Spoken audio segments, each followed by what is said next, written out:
We wanted to have more than one thing in our pocket. That we didn't just want to do an Elder Scrolls, then an Elder Scrolls, and an Elder Scrolls. We knew we wanted to be in a similar vein in terms of we wanted open world, we wanted, you know, kind of role-playing elements and things like this. And we made a list of things that we might want to do. At the top of the list was Fallout.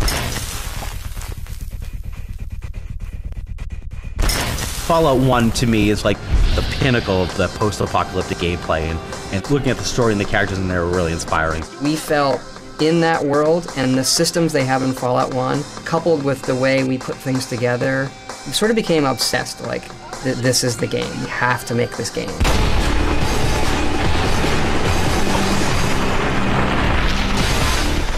A bunch of the people who run the company knew the people at Interplay, and we pestered them, like, are you guys using Fallout? They weren't doing anything with it. Can we do something? And eventually they said yes. It's now ours, and we have always taken the approach that Fallout 3 is being made as if we made the first two. Well, that means we do what we do, which is we reinvent, we look at what works, what didn't. We're not afraid to make changes, we're not afraid to try new things, and we're gonna try and sort of move the genre forward and move gaming forward. Our game is set 30-some years after the events of Fallout 2, so we didn't want to step on their fiction, but the story itself is something that we came up with based on the themes of the original Fallout. It's 30 years after the events of Fallout 2, but it's 200 years after the original atomic holocaust. So in our game, things have actually gotten worse. You know, society hasn't progressed. You know, humanity is struggling to survive. There's radiation sickness, and people don't have fresh, clean water, and like, people are pretty well screwed. You leave the safety of your vault into this world, you know, it's your big decision. Am I gonna help these people, or am I gonna, you know, do my own thing and serve my own selfish needs? We felt we needed to do something new with role-playing and guns, that we couldn't just do a pure first-person shooter thing. So how can we kind of bridge that gap between what my character can do that I've made in the game and what I, the player, can do? Something we always wrestle with. Our game is primarily first person. So when you have guns in first person, the bar has been raised. You know, you've got Halo 3, Call of Duty 4, you get to approach that level, but it's tough because we're an RPG, not a shooter. What we definitely wanted to do with the gun stuff is not do everything that everyone else has done. So, you know, we have some weapons that you can craft and some unique weapons, you know, like the rocket launcher that shoots all the crap you find in the world. They can shoot it as projectiles. One of the things we realized is with Oblivion, most of the combat is melee combat. So everybody's, you know, charging you in up close and personal. Not so with guns. People stay back, they take cover. We've really had to compensate for that. What we're doing technically with Fallout 3, we're drawing twice as much stuff on the screen and faster, right? So our actual ability to put things on the screen and have them look cool or be cool or do more with characters, explosions, whatever we want. It's, you know, a large factor above Oblivion. Our problem is we can't stop ourselves. Fallout's one of those examples of the game, when we started, was about half the size. I look at the game overall, and it's remarkably similar to, you know, what we had envisioned. There are some really big plot points that changed for the better. You emerge from these vaults, and you don't know what's happened. So it's the optimism of this retro 50s world, and it's all destroyed. That people are still getting on. They're still trying to do their hair right, and if they had hairspray, they'd use it. It's like, you know what? Don't look at the destroyed crater and the smoking thing behind me. It's all cool, we'll have some cigars and martinis later. You just managed to get yourself into all sorts of trouble, don't you? That's what I love about Fallout. It doesn't take itself too seriously because the reality is so frightening and so depressing. It feels like you leave that vault, and the only thing you take with you is this piece of technology strapped to your wrist that becomes your sort of lifeline. It's that immersion thing. It's keeping you in the game. We're big believers in immersion because ultimately our goal is we want to see productivity decline. We want sick days to go up. We want people staying up until 5 o'clock in the morning because they had no idea what time it was and they just had to do that one more quest and they have to get up for work in an hour. I think one of the things that we try to do really well are the worlds that are very, very realized. So for the moments you're in them, the amount of times you say, I wonder if I can, oh, I can. I wonder if I can, oh, I can. It gives you a level of attachment, you know, to the person you're playing in the game. Fallout is just such a unique wonderful world to explore. I think it fits the kind of games we make perfectly. It's an open-ended environment, lots of characters, really interesting game systems. If you can make whatever the repetitive action is really entertaining, like that's where the rubber meets the road in a lot of these games. So this is something I know the player's going to do 1,000 times. Make that as entertaining as you can, and the rest of it is pretty much great. We had the story written, and we had the outlines for all the quests, but then, you know, we have a lot of talented designers here. We wanted to pass that stuff on to them, so they would be given the rough outlines of these, you know, miscellaneous quests, and then they would have the freedom to flesh those out themselves. Ah, welcome, weary traveler. You look like a traveler in need of relaxation and the finest of chemical assistance. Design is an iterative process. You need to leave room to change as you go. So having a design doc that thick at the outset is actually not that healthy. I think we did a much better job this time around than we did in Oblivion. We had builds of the game, and we actually themed those builds according to the things we wanted to see in the game. So we had a combat build, a creature build. We had a build that was just called Guns. And all the build was about was shooting guns. Like, how do they feel in your hand? And so there was no, it must do this, it must do this, it must do this. It's just about guns. And that kind of will get us on a path of something that is just a lot more fun. We can sit in a meeting for hours and debate, you know, the pluses and minuses of it. And then we'll put it in the game, and in 30 seconds, anybody watching this would go, this is terrible. Or, great. And you don't have to, sometimes you just overthink it. So we try to force ourselves more to put it in the game and play with it as soon as possible, and you just know instantly. There have certainly been first-person RPGs that have had guns before, but I think it's been a while since PC players have had a game like that.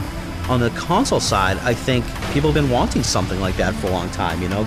Give me a game that has the gunplay of Gears of War or Call of Duty with the depth of an open-world RPG. And I hope that eventually, someday, maybe many years from now, that we are just as well known for Fallout as the Elder Scrolls, because right now they are both our children. It is so different. It's this weird, like, Tomorrowland gone awry, and that in itself is gold for someone like me to come in and try to, you know, help create that world. So it's pure escapist entertainment. It's crazy, and you try not to get wrapped up on the seriousness of it. There are moments where you think about it and you wonder if you're being irresponsible. The good news is the people the game is for get it, but sometimes you talk to people. You know, I'm the worst person at a cocktail party. I mean, you go and they say, oh, what do you do? It's like, I make video games. What kind? The kind where you shoot people? Yeah, kind of. Are they really violent? Like, where's it set? In DC? Oh, that's cute. Yeah, it's all blown up. And then they just turn around. They don't want to talk to you anymore. Like, that guy's sick. It's the signature of a Bethesda game studio game is you're going to have a big open-ended world. You're going to be able to walk anywhere you want. If you see something in the distance, you're going to be able to walk to it, and you're going to be able to open it up, and you're going to find lots of cool stuff there.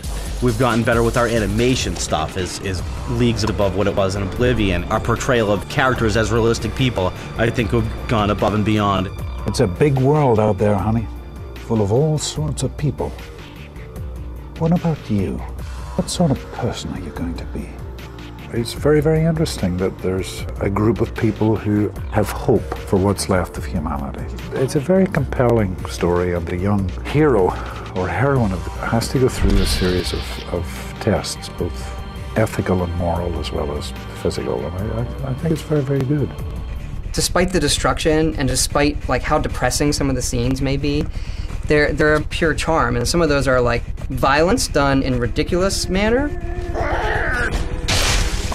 And some of those are a line somebody says. Moriarty pisses in his still. Crazy bastard thinks it's hilarious. There are very few ideas you can't put into a Fallout game. You know, something else that's more serious fantasy, you'd say, nah, wrong flavor.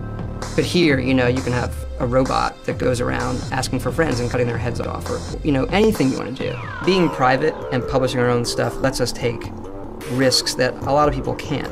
We're in a pretty fortunate position of having the time and the creative freedom to do games like this. We sort of feel like we like it a lot, and if we execute it well, it'll find an audience that it makes us enough money to do the next game. You have a smaller group of people, they tend to cling to each other a little more tightly. We tend to believe in each other a little more. You know, sort of the idea that it's us against the world. No other help is coming. If we're going to get it done, it's going to be the folks here. And when I started in '99, it was a little group of folks. You know, the development team was 10, 12 guys. It was Todd and his small little band working away on Morrowind then. Even though we've grown and gotten a lot bigger, I don't think we've lost that feeling. I think that there are enough of us from those days, and just about everybody from that first team is still here. Someone was playing and did the Megaton Quest, and it was priceless. He just hit the switch, and you see the mushroom cloud in the background. He just sort of sat back in his chair, and with this big smile on his face. And then he checked his Pip-Boy to check his karma. It said evil. I said, yep, that'll do it. That's a pretty big element in the game. When you do something evil, we've tried to make it very visually entertaining, and then the game tells you, you've lost karma, you're a bad person. That was a lot of the reason we wanted to make it. That it was, oh, this is just so cool. And the pushback that I would get, that's like 10 years old. Like, cool is cool forever, man. This is gonna be cool 50 years from now.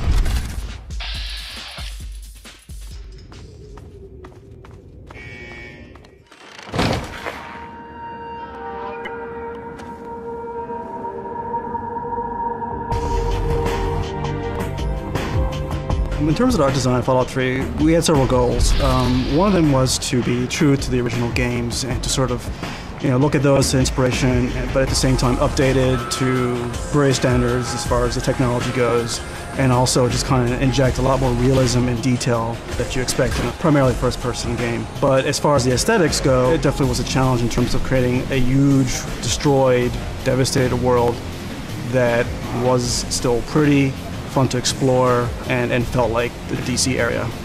I try to draw what I see in my head, and the part that I see the clearest I tend to draw first. So I try to make things very story driven, and that'll help me when I'm really, really stumped. I'll say, all right, what do I see in my head? And all right, if we got Ward Cleaver and he's kind of scared, but he found some whiskey and a shotgun. All right, things start to coagulate, and I think a lot of times these characters and situations are really, for me, they're found. And I feel like I'm documenting something that I found, and if it's unclear, it's because, well, I haven't quite found it yet.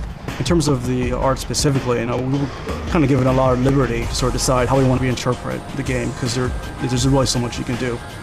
Jumping up from 64 by 64 pixel sprites to full screen things. So a lot of it was just based on instinct in terms of the artist, and if we're going to redesign a certain character, if we were going to take Mr. Handy and what's the new Mr. Handy going to look like, it's like we wanted a connection there, but at the same time we want to do something new and take it in a new direction, give it a new spin just to make it feel a little more fresh. I have an interest in all things 50s because I think there's a certain charisma with the music, with the automobiles, with the clothing style, the sort of jet set Frank Sinatra Rat Pack in a flying car with a martini in one hand, and he's going to a big band concert. There's something that's always fun about that. And so designing any of these characters and then throwing them into the wasteland, the dark humor kicked in for me when I imagined Ward Cleaver being pushed out of his bunker, and now he's in the wasteland and he's looking for fresh tobacco for his pipe, and here comes a raider over the top of the horizon.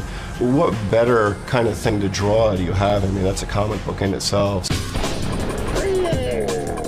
In the game design, there's an underlying tone of humor which is appropriate for the franchise, for Fallout. It's definitely a staple of it. How we reflect that in the artwork is more subtle, but there are little things that, for example, we were trying to come up with a list of, all right, what sort of objects and clutter items can we use in our urban landscape in DC, just to fill it up, to clutter it up.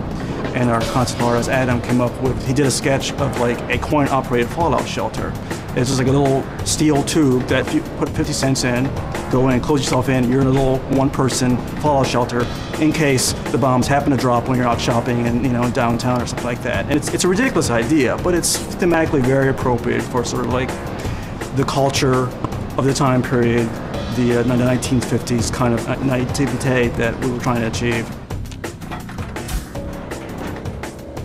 The world is more focused in that it's a very specific area, sort of DC and sort of the surrounding suburbs. It's a large-scale map, and it's a pretty huge world, but it's very tight in that it's basically one region. It's very cohesive. I was thinking of setting it on the West Coast. Emil really pushed, oh, we should do it out here. And I was like, oh, I don't know if that has the right Fallout feel, you know. But the more we thought about it, it was, oh yeah, we got to. Who can blow up Washington, D.C. better than us? If you look at the Fallout universe, it was necessary to make a split. To take the series where we wanted to go with it, you wanted to get away from the West Coast. You want to get away from the playground that we knew in 1 and 2. So we came all the way over here. It's what we know. And then there's just a lot of great symbolism in having DC in a post-nuclear landscape. There's lots of great architecture that we all know and love from the area. So it was just a natural fit, I think. I spend a lot of my time on weekends going through DC with a digital camera. And when you're going around the White House taking pictures of manhole covers, people want to know why you're taking pictures of manhole covers around the White House. And I always thought to myself, well, my answer would be very simple. I'm just imagining what this would all look like if it was blown up. We spent a lot of time trying to figure out how the wasteland around here would actually look. And going and visiting buildings they had knocked down in DC. They knocked down a few buildings, and we would go and click, click, click, click, click, click, click, just to see what destruction down there would look like. For me, a lot of times when you design the architecture, and especially in the sci-fi sense, and then you walk down that street, there's a lot of material for you to play with. Looking at a lot of buildings, I would walk in Adams Morgan and I'd see a cluster of houses and I'd say, wow, that's amazing. All right, we put a lot of chrome flanges on them, but just the configurations of things would give you ideas, and one would bounce off of the other, so it was a continuous process. We were able to really stick to the modern vision of DC with just these quirks, this Art Deco stuff that never existed in our world that would have existed in their world if we extrapolate on what these people and their core values are important to them. So the Googie architecture and stuff like that, that all appears. It's there on the sides of the buildings and it's sort of tacked on. So you'll see an ancient neoclassical building that's got metal barricading just sheeted onto the side of it in case of a nuclear strike, like profiteering third-party companies putting the coin-operated vault shelters on the side of the street so you can put a quarter in case there's a blast and hide in there. Just lots of neat little things like that we try to do. The landmarks we use and the flavor of it, if you're from around here, there's enough of it where you get it, but not so much that it's any sort of handicap to someone who isn't. And the fact that we kind of had an alternate history helped a lot.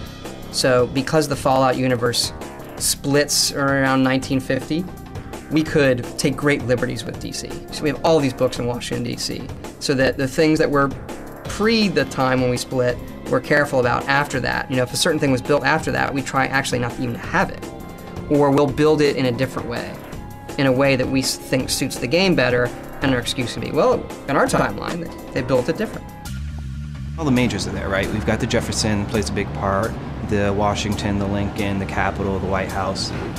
More contemporary stuff like the Air Force Memorial obviously wouldn't be there in their world. But we do try and capture inspirations of some things. We have so much fun doing this. It's almost a guilty pleasure for us. It really is the best job in the world. So it's like you feel kind of guilty in the game or like in the Capitol building fighting super mutants and like, you know, body parts are blowing up. And it's just a big joke. You know what I mean? It's pure escapist entertainment. It's crazy, and you try not to get wrapped up on the seriousness of it. It's a massive world, and there's a lot of small elements that have to be individually created, which will all come together at some point to sort of finish off the spaces, all the cluttering, all the architecture, all the environments, the lighting, the effects. There are so many elements, and that, you know, a lot of it is just kind of, you know, guessing, okay, whoops. That was a big one. A major storm swept through the area. There were 4 separate reports of tornadoes across the region. Get back to down that thing. You don't need computers. Draw it up.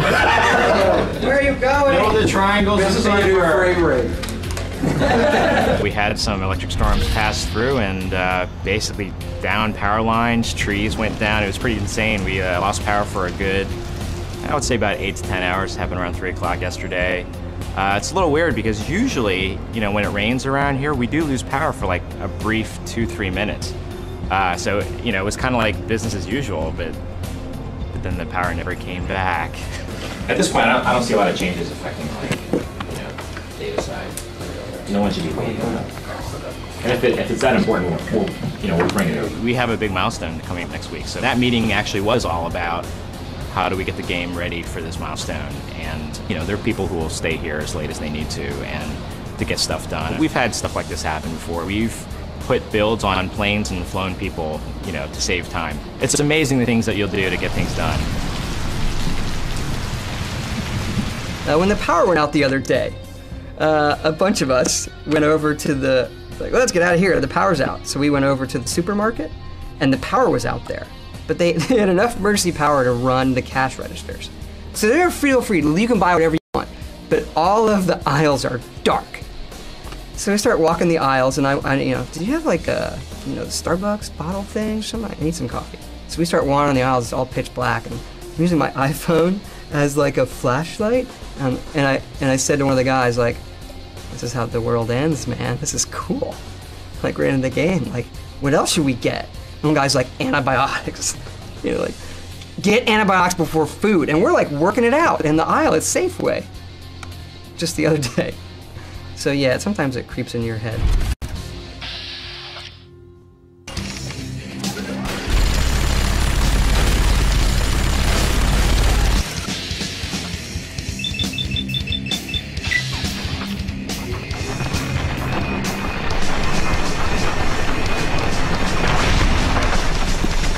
We felt we needed to do something new with role-playing and guns. The original inspiration was, imagine Burnout Crash Mode with body parts. And we talked about it, and Emil came up with the name.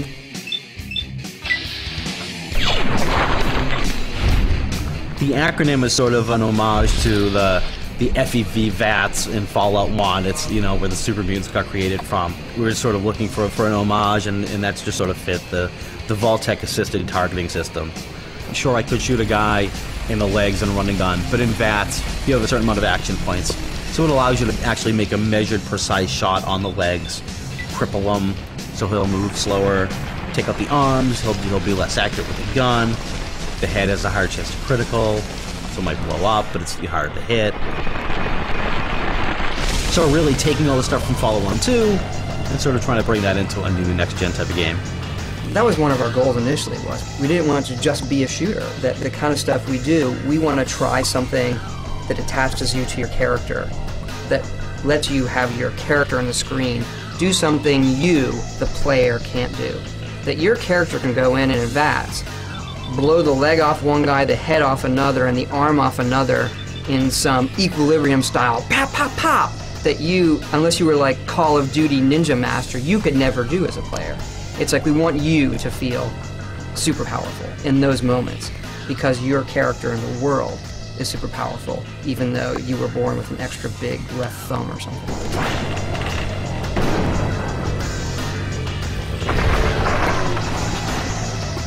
Todd's fond of saying that great games are played, not made, and that's certainly true because we knew what we wanted to do with it. We knew we wanted to have the ability to queue up shots at somebody on specific parts of their bodies and then play that back in a cinematic fashion.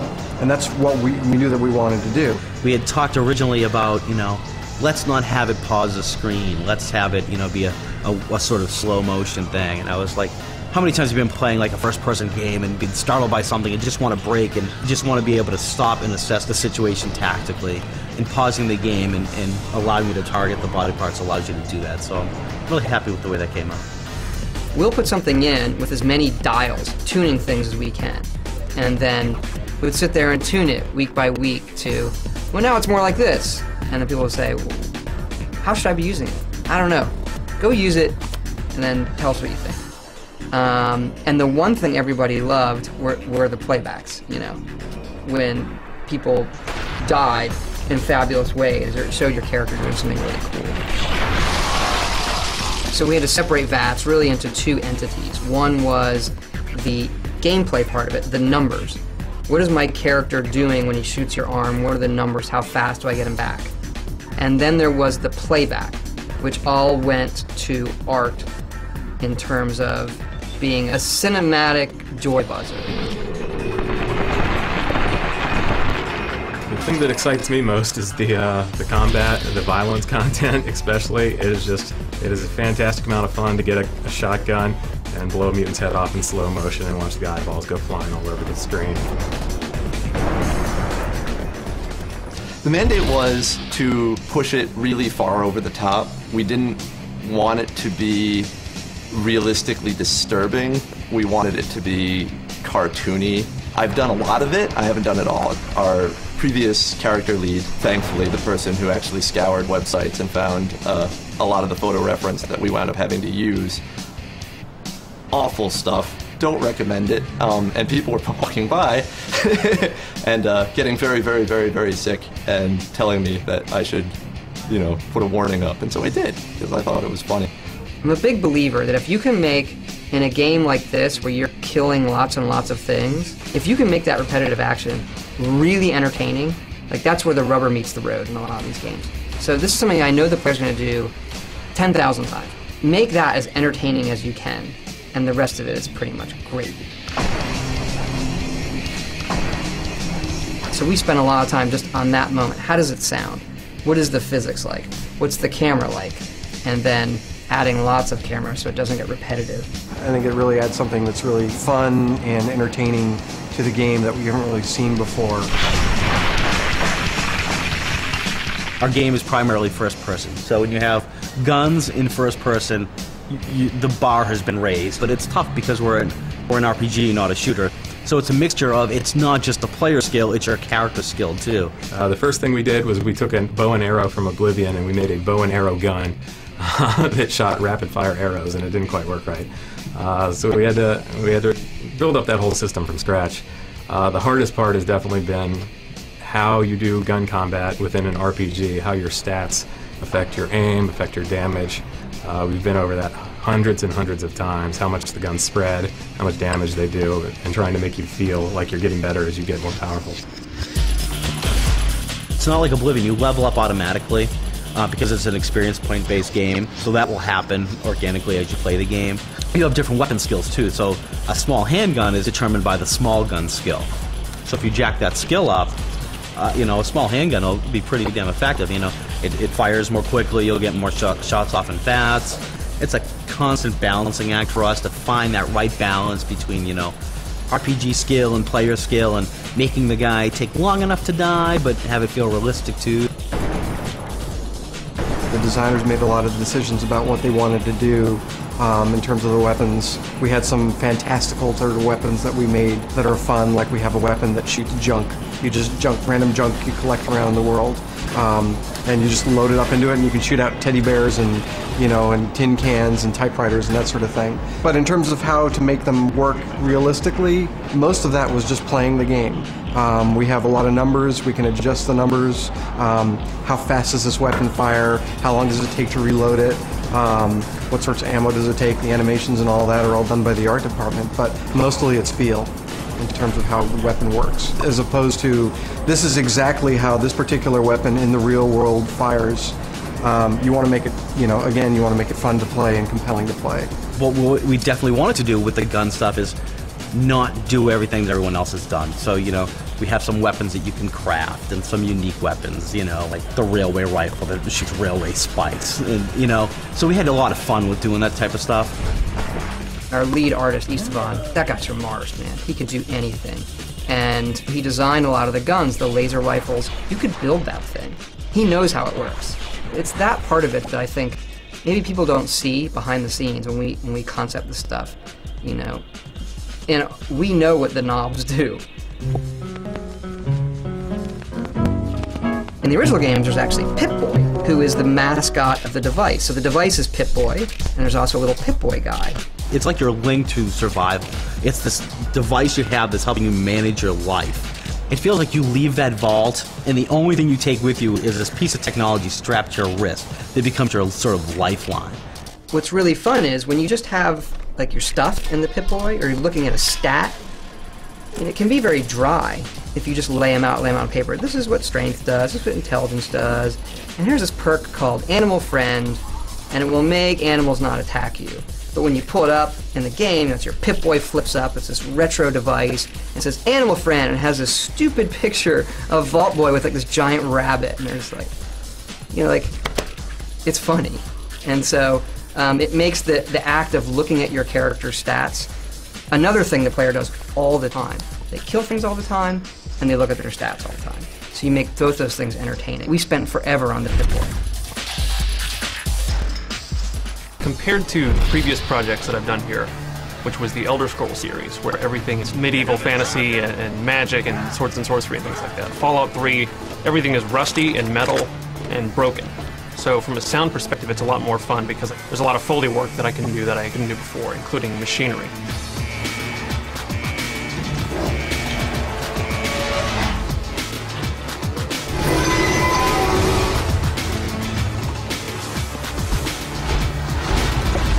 A lot of the iconic sound that I think of is going to be coming from a lot of the voices, but also a lot of the environmental sounds, like the sound of the vault being in the wasteland, in the Enclave military base, and places like that where I got to really put together something different. The vault is very, very sterile. It's a lot of AC noise. It's the sound of being in an office like this, maybe. Everything's very clean, controlled, and sterile. A lot of the voice, I think, in particular the robots. And that has more to do with the writers than anybody else, because they put a lot of work into making each robot very unique. There's the clearly military guy, but it's got a humorous side to it. And we've got the Mr. Handy robot, who is British butler inspired, but not so much C-3PO as he is Basil Fawlty from Fawlty Towers. Allow me to introduce myself. I am Godfrey, your personal robotic butler. And so that kind of stuff, I think, in particular, is what's going to stand out to people and what they're going to remember. Good work. That's one less Rad Roads to deal with. Let's get a picture together. Capture the moment. Most of the casting was actually done here, just right in over here in our little booth. There was a little bit done in LA as some of the bigger names like Liam Neeson. There you go. My goodness, just a year old and already walking like a pro. On video games, you have to rely a lot on your voice because you're not going to be seen, you know, so... And over the years, I've done quite a lot of, maybe not video work, but I've done a lot of audio work, and in my early days, a lot of radio plays with the BBC in London and Ireland. So there's a shift of focus you do have to make, you know, and trying to convey something through your voice and through the rhythm of the words that you wouldn't have to worry about so much if the camera was on you, you know. Come on over here, son. Come on, walk to Daddy. There you go. My goodness, just a year old and already walking like a pro. You're playing a character, you know, an authoritative character, obviously President Eden, and it's self-explanatory. Old minds are like old horses. You must exercise them if you wish to keep them in working order. The government should not be guided by temporary excitement, but by sober second thought. You know, I love doing video games and stuff like that, so because I've got kids, so of course they always love that. I guess I wouldn't do it if I didn't enjoy it. Don't you, my darling America, deserve that? Don't you deserve a future free of war and fear and terrible uncertainty? Of course you do. Malcolm McDowell in particular has done lots of video work in video games before. He just kind of jumped in, we did a little bit of background on the character, and then he just started having fun with it. And it was great because it seemed like he was relaxed and having fun, and he knew if he wanted to ad-lib some stuff or go a little crazy with some of the lines. It's good that way because it almost seems to me that video game acting is kind of like makeup for a stage performance. You kind of have to exaggerate things a little bit. When they go a little bit more over the top sometimes, it seems like what you and I would consider normal in a film. And whereas when you hear it just by itself, you're like, man, I don't know, that's gonna stand out like a sore thumb. But in the context of the game, it's great. So I felt like that's what Malcolm McDowell brought to the project as well. You're simply existing, America. Postponing death for a day or two. Well, I'm gonna tell you, right here, right now, those days are at an end. The Enclave is back, America. We've brought clean water with us.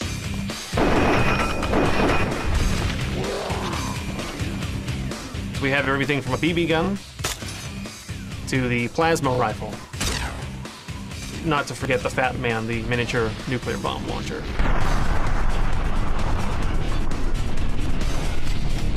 So when you fire it, it's this blast of pressurized air and rattly metal, and it's got a stupid dinner bell ring that I put on it when it's ready to fire the next round.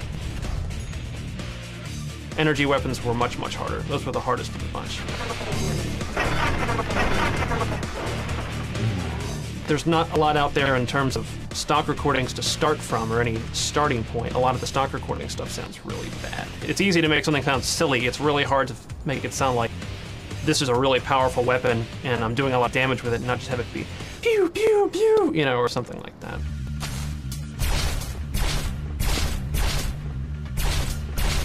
And well, I'll actually start with the stock, with the weapon recordings, in fact. But I'll take the low end of this one. This one has a real heavy, boom, low end slap, you know, that you're gonna hopefully feel in your chest every time you shoot it. And then the high end of this one, and then a little bit more of it is Foleyed. So I'll show you a few of the items I've got here. This is the booth where we normally record all the voice actors. So it's usually just one voice actor in the chair, script in front of them, and then the mic, and then me in the other room directing. But I also use this room for a lot of the in-house Foley recording that I do. And a lot of it is not necessarily something that I know right away what I want to record for the game. Like there's a specific robot or a specific gun or any kind of thing like that. Usually it's something at the beginning of the project, and I'll come in, find a bunch of props, whatever I think I can find from construction sites around the office, stuff like that, things off the loading dock, and just record making every little sound. I bang on things, I bend it, and file it all away in our sound effects library for later. And then as the game progresses, as I need to find something to use that sound in, then it's on hand, and then hopefully I've got it organized and named in such a way that I can find it when I need it. So one thing I found during this project was I got one of these 5-gallon water jugs from one of the nice folks up in QA, and I just found if I kind of inserted the neck of the bottle without hitting the microphone, and you get this massive, kind of real deep chest bass sound if you just tap it very, very lightly on the bottom.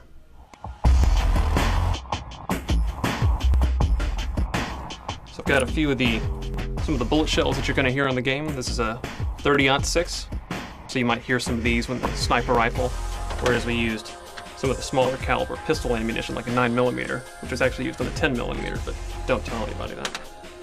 Classic Fallout sound, bottle caps. So every time you get bottle caps off of somebody, or give them bottle caps, or just pick them off a dead body, you're going to be hearing these. And these are just a different assortment of beers that I drank and saved up. And so it's basically just me passing them from one hand to the other, and that's about it. This is an ordinary wrapper from like a snack pack kind of cereal, and Captain Crunch or Cheerios or what have you, and this is the sound of the giant ants in the wasteland. A lot of the sound they make when their feelers are out or when they're moving around looking for something, I don't know, kind of squeaky, a little plasticky sounding, and I'm basically just taking this thing and then scrunching it all together, and it makes all these little squeaks and rips and tears and stuff like that. So it's a lot of that mixed with other pieces of plastic and clear wrap and liquids and things like that for the ants.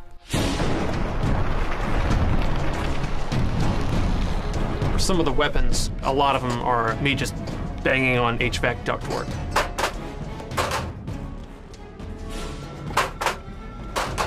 Anything where I can get a big metal ka-chunk, you know, when it fires. A little bit of that is in the double-barreled shotgun. You're listening to Enclave Radio. I'm John Henry Eden, president of the Enclave, president of America. That was something I had to figure out very early on, was the sound of anyone being broadcast over the radio. So sound-wise, there's that, because the rest of the sound, it takes place in the modern day of Fallout 3, which I can then go back to making it sound as post-apocalyptic and wrecked as I wanted to make it sound.